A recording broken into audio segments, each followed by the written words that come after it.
2, 3, 4.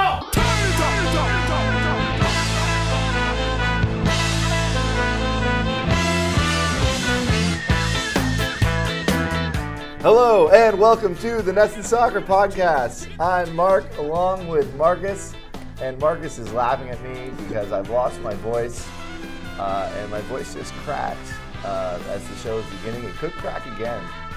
We've been sitting here for 30 minutes, and you sounded fine. No, but then I had to yell. I had to do my podcast until voice. 8 seconds ago, where you just lost it. Well, anyway, we're gonna talk some soccer if we can fit it in. Yeah. There's plenty to get to. From a struggling perspective for some major teams. And it's been a hectic month here in Boston. I mean, we've been absent for a few weeks. Obviously, the Red Sox have made it to the World Series and are doing well. Mm-hmm. And there have been really a lot going on with other seasons beginning. So Patriots, Bruins, Celtics. Right. Just everything in full swing. But we've been doing our best to keep up with what's going on over in Europe from a soccer perspective. And it's come to be that some big teams are struggling, and it kind of all comes to a head this weekend on Sunday in El Clasico as Barcelona and Real Madrid will face off. And this is a significant game because it kind of marks the end of an era, kind of unofficially, but it depends on how you look at it. This is the first time since December 2007 that Lionel Messi and Cristiano Ronaldo, that neither one of them will be playing in El Clasico, which is shocking. I mean, it's a 10-plus year run. Yeah, almost 11. Yeah. So obviously Ronaldo is now with Juventus, and Lionel Messi picked up a broken arm injury. He was seen in a sling during Barcelona's recent Champions League game. Can we talk about that sling for a second? Sure. It looked like... It was meme central is what it was. Yeah, it looked like his young son tied it for him. You know, Barcelona's got some of the best doctors in, I don't know, the world. Yep. And high quality staff. I mean, the sling looked like something Messi tied himself with his teeth. It was jarring. Well, maybe it's encouraging that the injury isn't that serious, if that's what he had. Yeah, that's true. And he's attending the match, and he's out and about and walking around, and he's just wearing that thing. He didn't have it in a hyperbaric chamber or anything like that. So yeah, I guess that's true. I also noticed that he was wearing his Barcelona Nike top with an Adidas undershirt, which kind of stuck out. Well, why did that stick out to you? Well, because they're rivals. And, yeah. Do you think he noticed that he had done that, though? I'm sure he did. I don't think Messi would have gone out there with an open jacket. He knew the cameras would be on him or near him, and it was like he was. I couldn't really tell. It was like, is it about the team or is it about him? And I know that's a bit of a stretch for criticism, but it's just something I noticed. Right. I wouldn't even call it criticism. Well, what I noticed about his outfit, not that we didn't expect to get into breaking down Lionel Messi's outfit, but it was very casual. Yes. Like, I mean, he's Lionel Messi. I thought he's attending a game that he's not playing. It's a Champions League game. Maybe have a suit on. But, with the casual look, looked like any other fan there pretty much. Yeah. And he was there with his son. Yeah. A great meme says, Messi's walking around with a sling like he went to the doctor of the 17th century. That's what I was trying to say. Pretty much. Yeah. It was very, very low-key sling. Well, so Barcelona, we mentioned some teams are struggling of late, some big name teams. Barcelona doesn't really seem to be in any sort of full-on struggle. They're just sort of not this cream of the crop, really on top of their game Yeah. club right now. I would say They haven't created much separation in La Liga, which is very tight right now, and they've tied a couple of matches. Maybe they just haven't hit their stride. Maybe the El Clasico this weekend will kind of be a springboard match for them as they, embark on some sort of 10-game win streak or point streak or whatever. But on the other hand, Real Madrid's struggles seem to be pretty real and pretty legitimate. And I think everybody kind of wants to point the finger at, they don't have Ronaldo anymore. But, I mean, look at the roster. Yeah, Ronaldo's was their best player, but they have like 11 best players. They're loaded and stacked with talent, yet they've lost 2 straight La Liga matches. They've lost 3 of 4 La Liga matches with 1 draw. Haven't won in La Liga since September 22nd, which was their 2nd or 3rd La Liga match. Wow. So it's a month. Yeah. Plus a Champions League loss to CSKA Moscow, which is unacceptable, certainly by Real Madrid standards. So we're going to get to Man United struggles and then also Bayern Munich kind of struggling a little bit as well. But this kind of sticks out the most to me as far as I can't really figure out what the real problem is here because they have plenty of talent. What is the problem with Real Madrid? Yeah. Real Madrid is one of those teams where things work. When things are working, they work. Yeah. And when they don't, they really don't.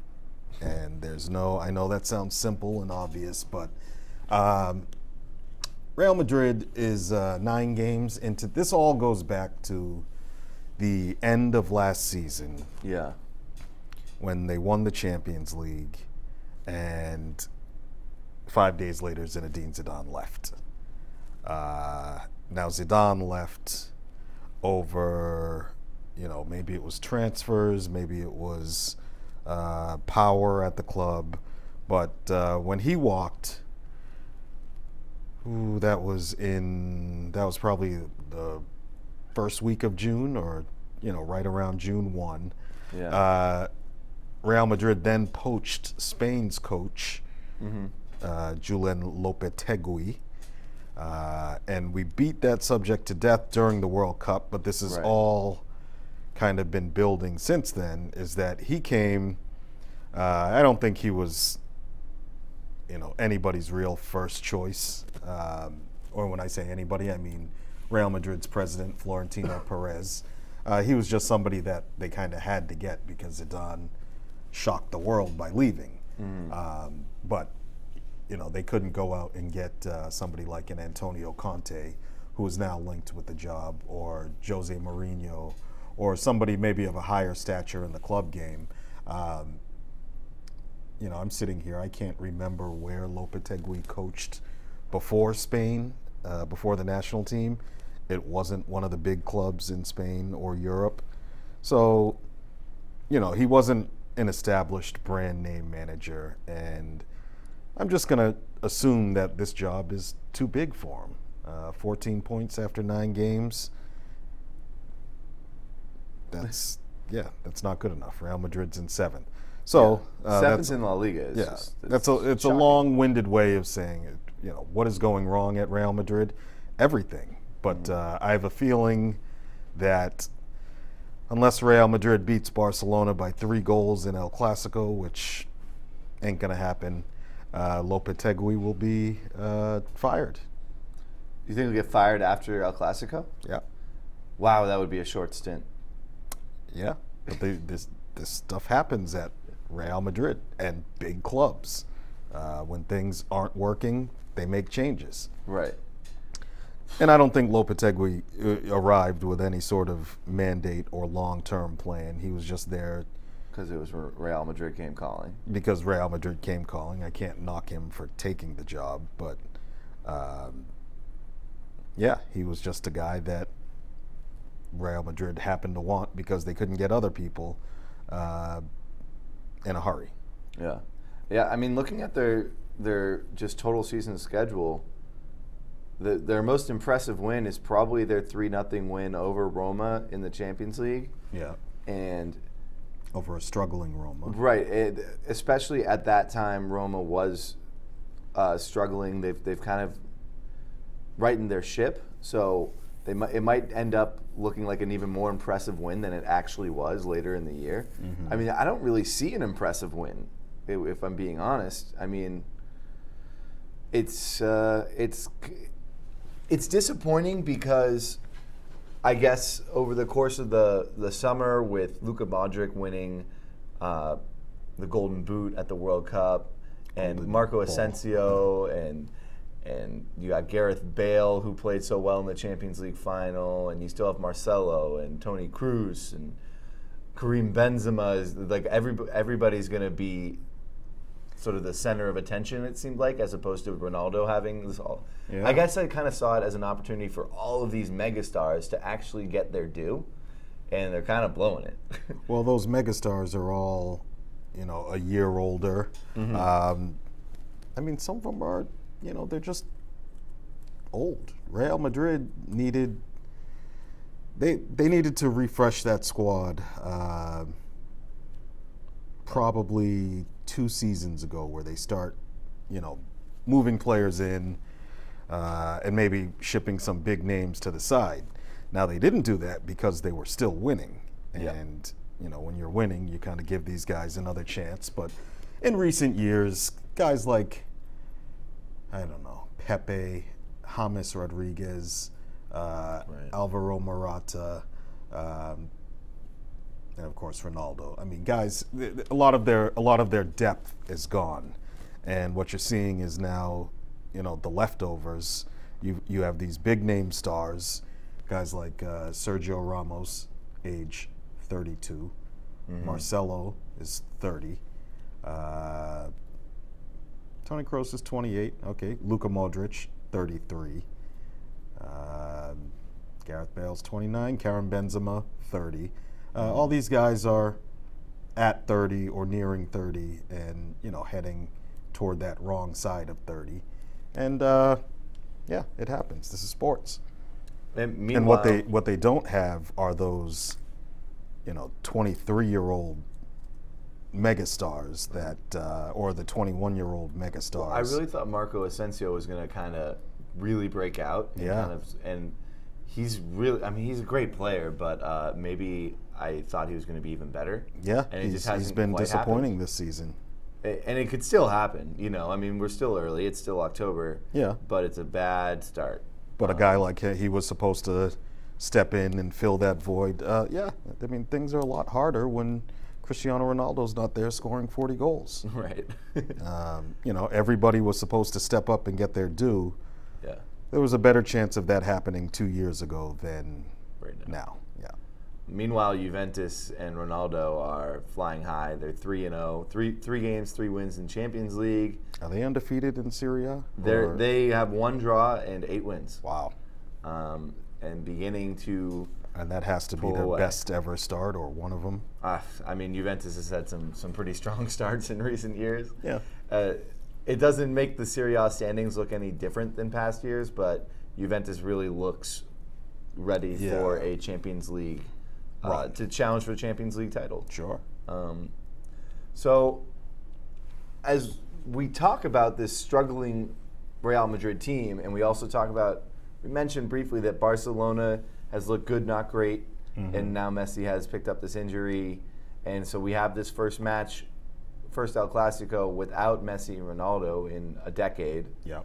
And to me, it kind of like marks this end of an era type thing where we have our first real substance on the field, like our eyes can see it, end of an era where Messi and Ronaldo have dominated the sport for over a decade. Mm-hmm.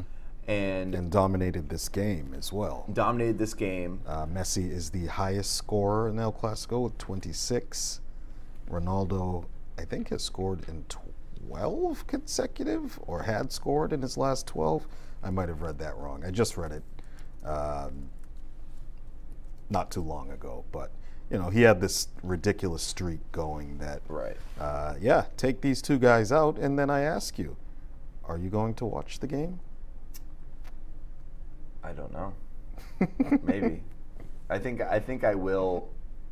I'll be aware of it. Like, yeah, I guess I'm gonna watch. Actually, yeah, I'm gonna watch. But I am curious to see how much I'm actually interested. It's almost like watching out of spite isn't the right term, but like sort of watching because I like have respect for the game. I guess like the game, the El Clasico. But yeah, just I will be kind of like looking and interested to see how invested I end up getting in the match.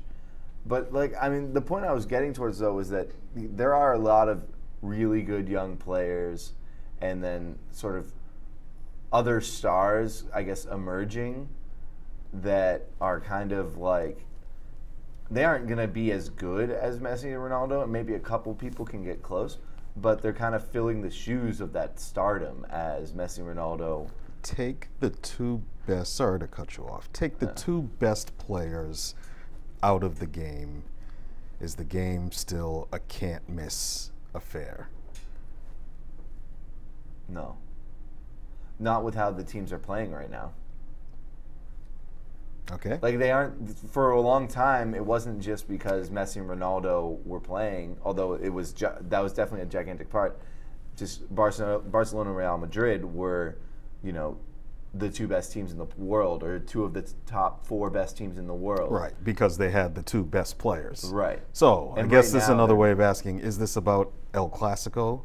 Or is El Clasico, and I'm using you as sort of an everyman fan of the game. Yeah. Was it about Barcelona and Real Madrid, the clubs? Was it about La Liga as a competition? Or was it about watching these two titans, Yeah. the players, not the teams, you know, go head to head and duke it out? I think El Clasico will remain about the two clubs, not about La Liga. They'll remain about the two clubs, and it'll still be forever a gigantic match. But I do think that Messi and Ronaldo took it to a level that might, you know, end up being the highest level it ever reaches. Yeah. And that's not a knock on what it could or what it will be this year or in years to come, or when Ronaldo and Messi are completely out of soccer. Yeah, El Clasico has been absolutely can't miss Yeah. for 9 years now. I guess it was with Messi and Ronaldo, it was at a can't miss, you know, Yeah. times 10. Yeah. And now it's just a can't miss times 1. Yeah, I think you know, the game is on Sunday at 11. I think had it been at another time, Like really early or something. yeah, I might have missed it. I would say, hey, I'll just watch it on delay later or something like that. Yeah. It just happens to be at a perfect time, and maybe that was that's a shrewd move by the you know, by La Liga for scheduling it at that time where it's sort of maximum visibility. Games in Spain often are played late. You know, there'll be the 2:45 kickoff here. You know, the culture is just used to soccer Right. games playing at night.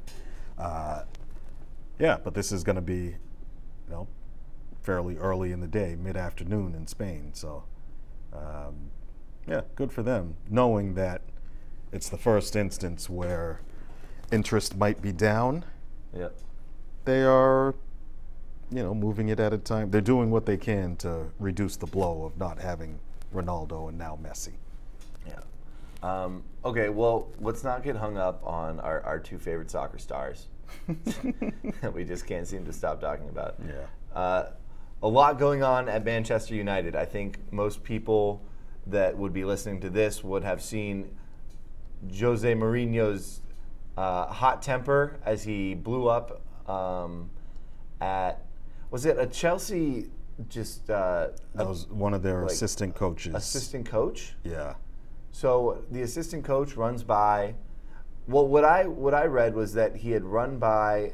The cameras didn't catch it first. He had run by once and said something to Mourinho that apparently Mourinho didn't really notice, Okay. or something along those lines. And then when he ran back the second time, that's what everybody saw, and saw Mourinho react as Man United had given up the late equalizer.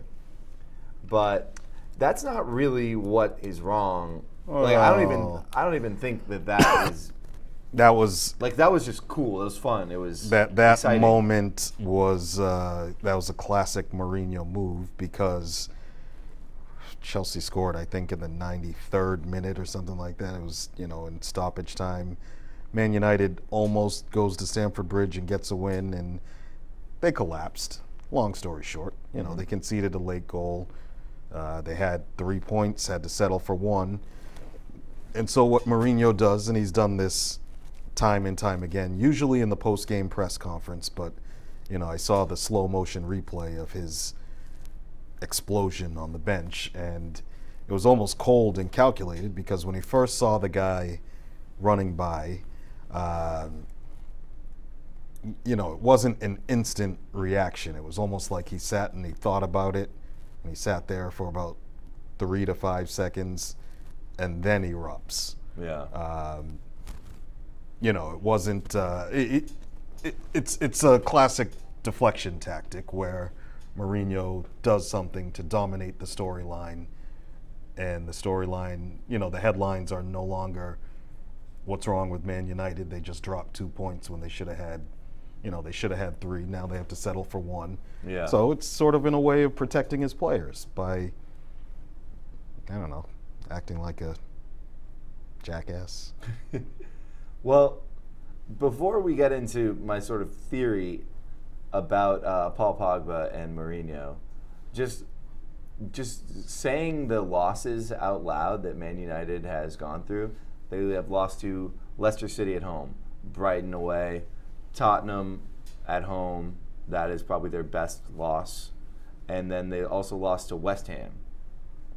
So really, you say those names, and it's just like, that's not good enough. And then they also lost to Juventus during this week. So they don't seem to be, they probably aren't really going to be contending for a Premier League championship, and will struggle to contend for Champions League contention, and probably won't do anything in Champions League play this season. And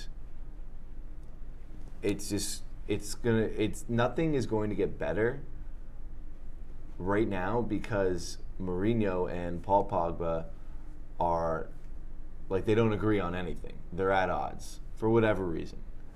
And they disagree on tactics. They probably just don't like each other in general. So for me, one of them has to leave, or both of them have to leave. And Man United has to kind of begin a new era. And those decisions will be very important for the club, obviously. But basically, I think it's going to be Mourinho that will be gone sooner rather than later. And we haven't done the podcast in a while, but on our last podcast, I pointed out this run of matches, starting with the first Juventus game, because they also play Juventus again in 2 weeks. In Italy. And then they play Man City 3 days after that match. Mm-hmm. I think that Mourinho is gone in November. I mean, and it seems to kind of be lining up. I mean, he's been there for, 2 years? This is his 3rd season. Right. Yeah. So to be fired in your 3rd season from a club like Man United makes sense. But that's how these things go, as we talked about Real Madrid earlier. But yeah, I disagree with your opinion. You don't think he's going to get fired? No, your opinion that Man United's problems are down to Mourinho and Pogba not seeing eye to eye. Well, if they were on the same page, Pogba is so good that it could be enough to get them to just turn the tide just enough, so that you aren't giving up a late equalizer to Chelsea, and then you aren't dropping matches to West Ham and Brighton by 1 goal and Leicester City by 1 goal, and then suddenly just your season looks 10 times different.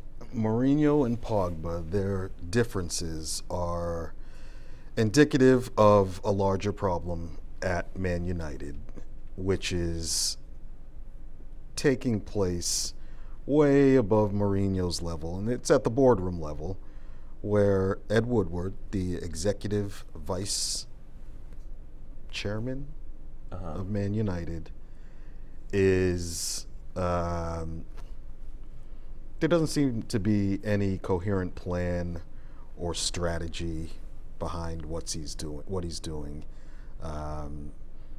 He's reacting in the transfer market versus, a team like Man United should be setting the transfer market. Like, we buy this player for this price, and it's take a guy like Romelu Lukaku, who is struggling. I want to say he's got a goal or two in his last 12 games. And I said on this show, when did they sign him? Last year? Yeah, I remember you saying this about I said they would regret, and I got a bunch of spiteful reactions from people who listen, and I thank you for listening. But yeah, you get a guy like Lukaku. There just doesn't seem to be any coherent strategy with regard to building this Man United team. And this has been the case since Sir Alex Ferguson retired, and David Gill, who was he was like the administrator, let's call him the CEO. He's worked closely with Ferguson, going out and getting specific players that the manager wanted. Since Woodward's been there, it's just been, flashy car is up for sale, sure, buy him. Radamel Falcao, Angel Di Maria, Lukaku. Who else has Man United bought? Pogba, even Mourinho. It seems like they're just kind of going out and just doing whatever is out there at big price tags. Well, okay, so it's interesting you say that, because we were going to ask the question, and I think we've gotten to an answer.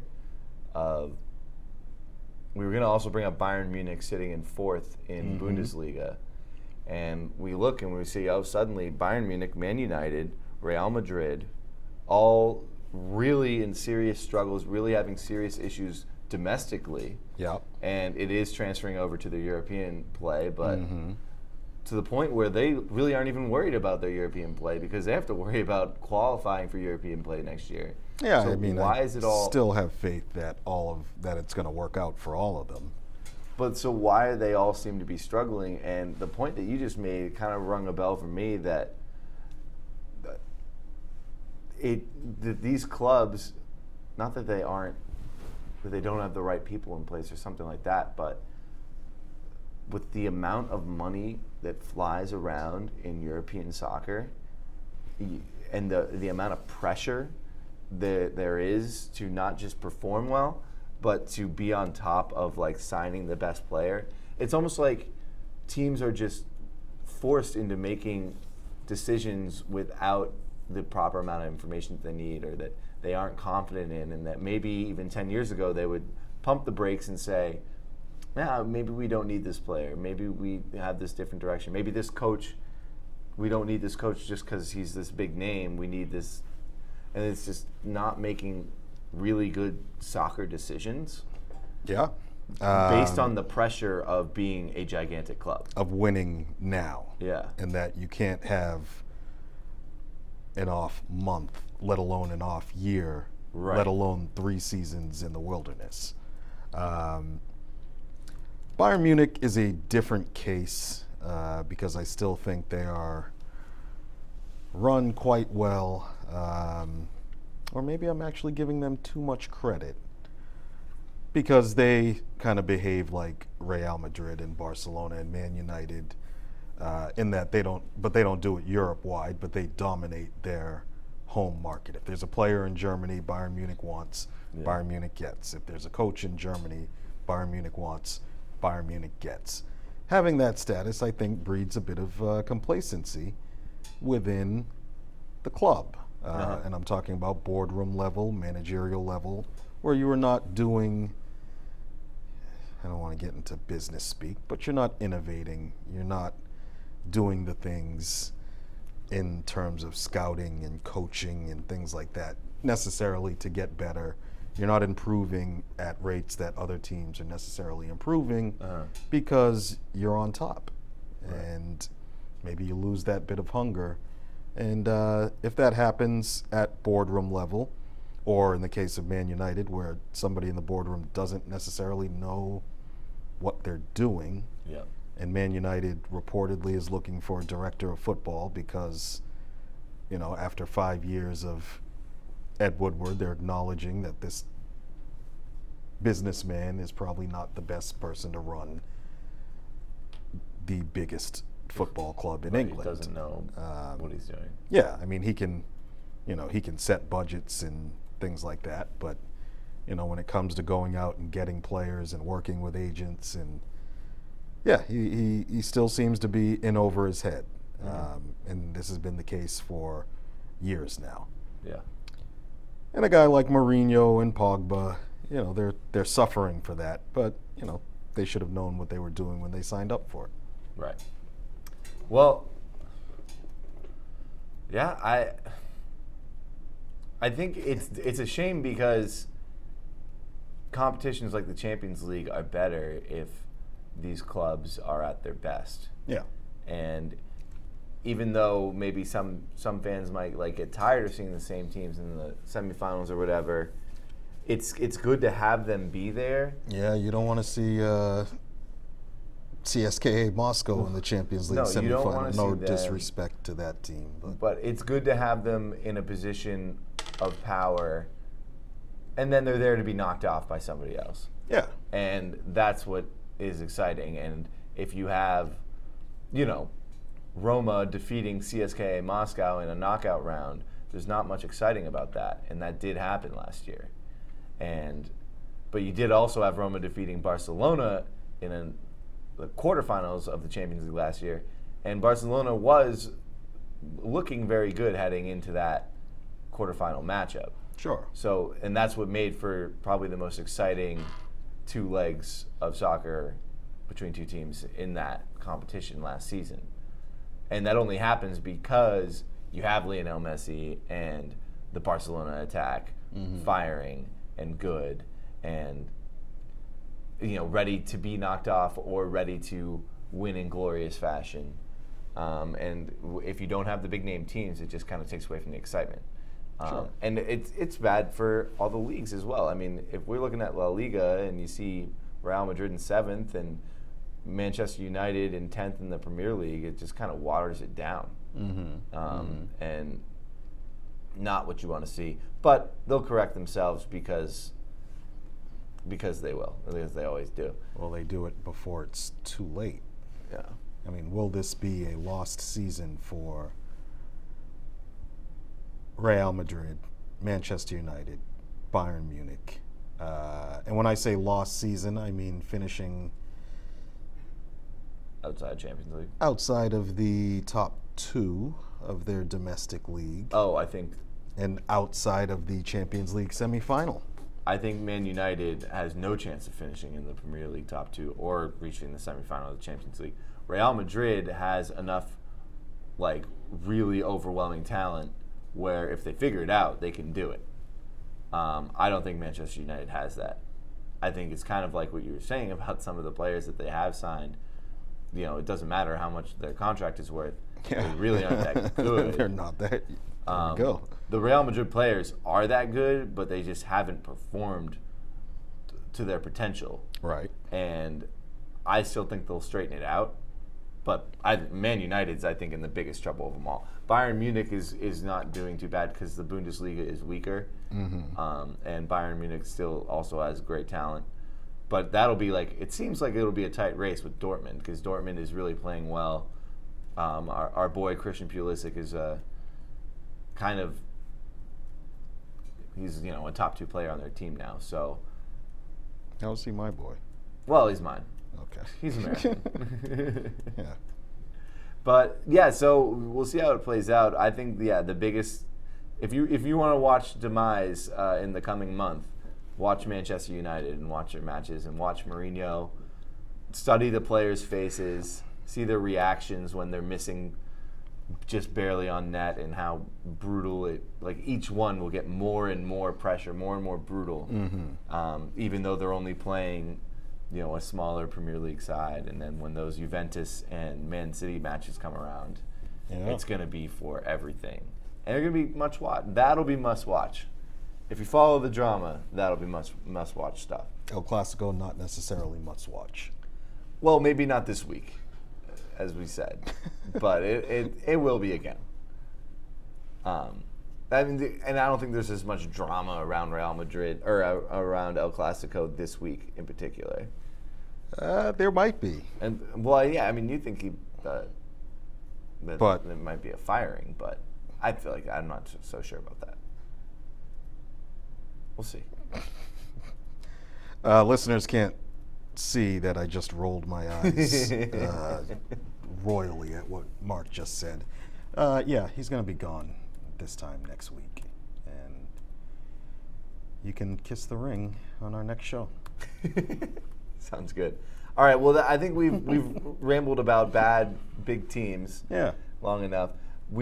Besides El Clasico on Sunday at 11:15, the biggest match. And I don't really, I don't feel bad for any of these teams that are struggling. Oh no, I don't feel bad for them at all. It's kind of I kind of like it because you can kind of see them come back around. Which will be interesting to see how they do it. No, I just think it's, you know, these are, I'm looking at these clubs: Bayern Munich, Manchester United, Real Madrid, Barcelona. You know, for all their success, they are the height of arrogance in European soccer, in world soccer, and have been for the last 40 or 50 years. So when they're down on their knees, I don't mind kicking them. Right, for sure. Yeah. So one other match to watch this weekend, which actually won't come until Monday, is Tottenham versus Manchester City. That'll be 4 o'clock on Monday. Yeah. Just Man City in first, Tottenham tied for third, but they're only separated by 2 points. So a potential winner in this match would take over first place in Premier League, unless Liverpool also wins, in which case Liverpool would also be in first place. But yeah, enough intrigue there. So football won't be over, soccer won't be over until 6 o'clock on Monday, which I don't hate. Oh, the clocks change? Wait, do the clocks change here or there? I don't know. We can discuss this after, but it will be 4 o'clock Eastern time. Okay. For us. On Monday. On Monday. That's when it starts. That's when it starts. Wow. Yeah. Not bad. Okay, well, thank you for joining us. Be sure to follow us. Follow every podcast on iTunes by searching NESN within iTunes. That's NESN. You can follow all NESN podcasts on that podcast channel. And we promise we will pick up our podcast frequency as the World Series will be over by this time next week, as well as just things will kind of quiet down a little bit, and I think our lives will become a little bit easier work-wise. So we'll fill that void with some more soccer talk. Boy, I tell you so. Come on!